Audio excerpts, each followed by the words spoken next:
My name is Emily Carter. I'm sharing this story here because some betrayals don't fade with time. They shape you. And sometimes the most powerful revenge is the one you take quietly. Growing up invisible. I grew up in a middle-class family in Ontario, Canada. My dad worked a stable office job. My mom stayed home for most of our childhood. I had two brothers, Michael, the older one, and Ryan, the younger one. From as far back as I can remember, the rules were unspoken but clear. My brothers were the priority. I was the responsible one. I did well in school, honor roll, academic awards, scholarships. But at home, the response was always the same. That's great, Emily, but don't forget, your brothers need support too. Paying my own way. When it came time for college, my parents helped my brothers without hesitation. Housing deposits, cars, emergency money. For me, you're smart, you'll figure it out. So I did. I worked part-time, applied for grants, took student loans, pulled all-nighters juggling classes and work. Years later, I earned my master's degree. My graduation day wasn't just a ceremony. It was proof that I survived everything alone.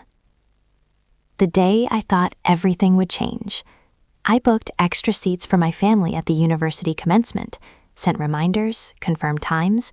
I even bought gifts, a tie for my dad, a watch for my mom. I honestly believed this would finally be my moment. Today, I thought, they'll be proud. Graduation day. The auditorium was packed, parents cheering, families holding signs, cameras flashing. I stood backstage refreshing my phone. No messages. I called my mom, voicemail. My dad, voicemail. Michael, I'll call you back. When my name was announced, I walked across the stage alone. People clapped, but the seats where my family should have been were empty. I smiled for the camera, then walked off stage and cried in the restroom. The post that changed everything. Later that evening, I opened Instagram. There it was, a video from my parents' house, a backyard barbecue, music, drinks. The caption read, "Celebrating Michael's big promotion, so proud." My graduation hadn't even crossed their minds. Something inside me went completely numb. I didn't fight, I disappeared. I didn't confront them, I didn't argue. I just stopped trying. I accepted a job offer in another city, then another, better one. Eventually, I earned a promotion that changed my entire life. I moved into a modern downtown apartment, built my career quietly, without announcements, without approval. 5 years later, life has a strange sense of timing. My dad retired earlier than expected. Michael's company downsized. Ryan dropped out of college and struggled financially. And suddenly, my phone started ringing again. When my mother visited, my mom showed up at my apartment one afternoon. She looked older, tired. "Things are hard right now," she said softly. "We might lose the house." I listened, calm, polite. Then I asked, "Do you remember my graduation day?" She looked away. The quiet revenge.